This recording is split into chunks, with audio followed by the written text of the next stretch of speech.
മുട്ടുകുത്തുവിൻ മുട്ടുകുത്തുവിൻ, കർത്താവിൻ മുമ്പിൽ നമുക്ക് മുട്ടുകുത്തിടാം. ദൈവാദി ദൈവത്തെ നമസ്കരിക്കാം, സൃഷ്ടിതാവെ ഒന്നായി ആരാധിക്കാം. ദൈവാദി ദൈവത്തെ നമസ്കരിക്കാം, സൃഷ്ടിതാവെ ഒന്നായി ആരാധിക്കാം.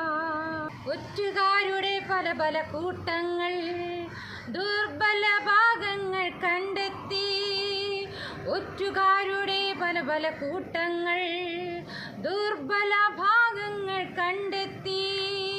മിസ്രൈമിൽ നുഴഞ്ഞു കയറിയിടുമ്പോൾ യോസേഫ് അതിനെ തകർത്തെറിഞ്ഞിടുന്നു.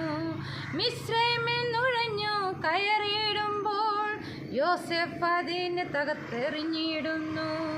മുട്ടുകുത്തുവിൻ മുട്ടുകുത്തുവിൻ, കർത്താവിൻ മുമ്പിൽ നമുക്ക് മുട്ടുകുത്തിടാം. ദൈവാദി ദൈവത്തെ നമസ്കരിക്കാം, സൃഷ്ടിതാവെ ഒന്നായി ആരാധിക്കാം.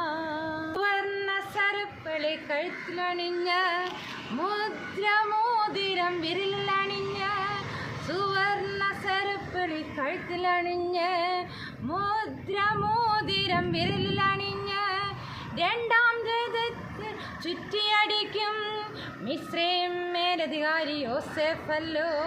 രണ്ടാം രഥത്തിൽ ചുറ്റിയടിക്കും മിസ്രൈം മേലധികാരി യോസേഫല്ലോ. മുട്ടുകുത്തുവിൻ മുട്ടുകുത്തുവിൻ, കർത്താവിൻ മുമ്പിൽ നമുക്ക് മുട്ടുകുത്തിടാം. ദൈവാദി ദൈവത്തെ നമസ്കരിക്കാം, സൃഷ്ടിതാവെ ഒന്നായി ആരാധിക്കാം. ദൈവാദി ദൈവത്തെ നമസ്കരിക്കാം, സൃഷ്ടിതാവെ ഒന്നായി ആരാധിക്കാം. നമ്മുടെ യോസേഫ് അതീവ തിരക്കുള്ള വ്യക്തിയായിരുന്നു. രാജ്യത്തെ ശ്രദ്ധിക്കുക, പരിപാലിക്കുക, അങ്ങനെ ഊർജിതമായ കരുതലുകൾ യോസഫ് ചെയ്തുകൊണ്ടേയിരുന്നു. വിശ്രമമില്ലാതെ രാജ്യത്ത് ചുറ്റി സഞ്ചരിച്ചുകൊണ്ട് രാജ്യകാര്യങ്ങൾ മുഴുകി നമ്മുടെ യോസഫ് കണ്ടോ വളരെ അധികം സഞ്ചരിക്കുന്ന ഒരു വ്യക്തിയായിരുന്നു.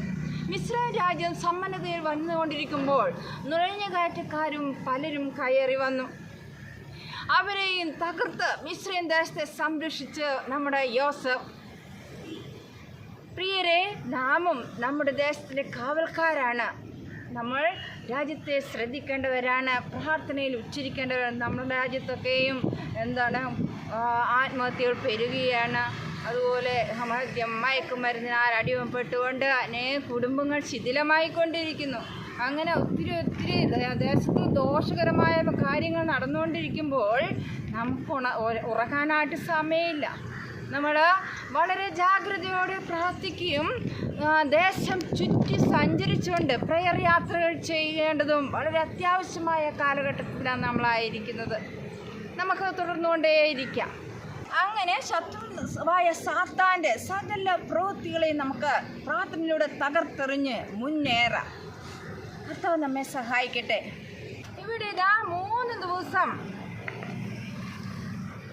തടവിൽ സഹോദരങ്ങളാക്കിയതിന് ശേഷം 3-ാം ദിവസം യോസഫ് അവരോട് പറഞ്ഞത്, ഞാൻ ദൈവത്തെ ഭയപ്പെടുന്നു. നിങ്ങൾ ജീവിച്ചിരിക്കേണ്ടതിന് ഇത് ചെയ്യുവിൻ. നിങ്ങൾ പരമാർത്ഥികൾ എങ്കിൽ നിങ്ങളുടെ ഒരു സഹോദരൻ കാരാഗൃഹത്തിൽ കിടക്കട്ടെ. നിങ്ങൾ പുറപ്പെട്ട് നിങ്ങളുടെ വീടുകളിലെ ബുദ്ധിമുട്ടിന് ധാന്യം കൊണ്ടുപോകുവീൻ എന്ന് പറഞ്ഞു. എന്നാൽ നിങ്ങളുടെ ഇളയ സഹോദരനെ എൻ്റെ അടുക്കൽ കൊണ്ടുവരണം. അതിനാൽ നിങ്ങളുടെ വാക്ക് നേരെന്ന് തെളിയും. നിങ്ങൾ മരിക്കേണ്ടി വരികയില്ല എന്ന് പറഞ്ഞു. അവർ അങ്ങനെ സമ്മതിച്ചു. പക്ഷേ ഈ സമയത്ത് അവർ തമ്മിൽ സംസാരിക്കുകയാണ്. എന്താണ് അവർ സംസാരിക്കുന്നത്? ഇത് നമ്മുടെ സഹോദരനോട് നാം ചെയ്ത ദ്രോഹമാകുന്നു. അവൻ നമ്മോട് കെഞ്ചിയപ്പോൾ നാം അവൻ്റെ പ്രാണസങ്കടം കണ്ടറിയാം. അവൻ്റെ അപേക്ഷ കേട്ടില്ലല്ലോ. അതുകൊണ്ട് ഈ ഗതി നമുക്ക് വന്നിരിക്കുകയാണ്. അപ്പോൾ നമ്മുടെ രൂപൻ, ആദ്യ സഹോദരനായ രൂപൻ പറഞ്ഞു, ബാലനോട് ദോഷം ഒന്നും ചെയ്യരുതെന്ന് ഞാൻ അന്ന് പറഞ്ഞില്ലയോ? എന്നിട്ട് നിങ്ങൾ കേട്ടില്ല. ഇപ്പോൾ ഇത് അവൻ്റെ രക്തം നമ്മോട് ചോദിക്കുന്നു എന്ന് അവർ പറഞ്ഞു. ഈ പറഞ്ഞതെല്ലാം നമ്മുടെ യോസഫ് കേൾക്കുന്നുണ്ടായിരുന്നു.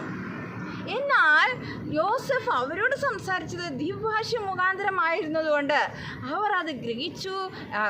നമ്മുടെ യോസഫ് അത് ഗ്രഹിച്ചു എന്ന് അവർ അറിഞ്ഞില്ല.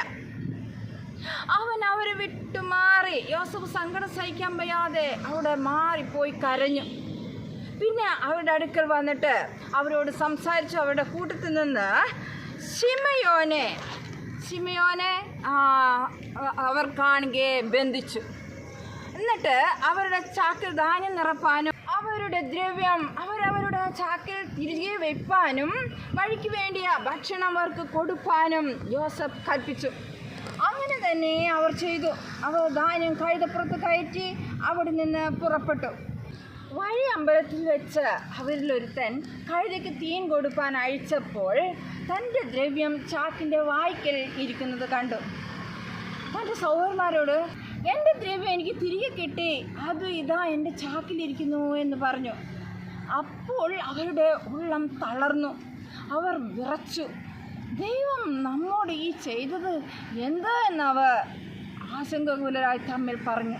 പ്രിയ കൂട്ടുകാരെ, നമുക്കും ഒരു ന്യായാധിപതിയുണ്ട്. യേശു ക്രിസ്തുവിനെ രക്ഷിതാവായി സ്വീകരിച്ച ഓരോ ദൈവവേദനൊരു ഉത്തരവാദിത്വമുണ്ട്. ആ മറ്റുള്ളവരോട് കർത്താവിനെ കുറിച്ച് പറയേണ്ടത് വളരെ അത്യാവശ്യമാണ്. അത് നാം അനുഭവിക്കുന്ന സന്തോഷം, നമ്മെ രക്ഷിച്ച ദൈവത്തെക്കുറിച്ചുള്ള ആ സ്നേഹം നാം മറ്റുള്ളവർ പങ്കിടണം. ഇല്ല എങ്കിൽ ഒരു പാപത്തിൽ മരിച്ചു പോയാൽ, ഒരു ദുഷ്ടതയിൽ മരിച്ചു പോയാൽ ആ രക്തം നമ്മോട് ചോദിക്കും. നമുക്കൊരു ന്യായാധിപതി ഉണ്ട്. ഒരു നാൾ അങ്ങനെ ചോദിക്കുന്നൊരു ദിനം വരുന്നു.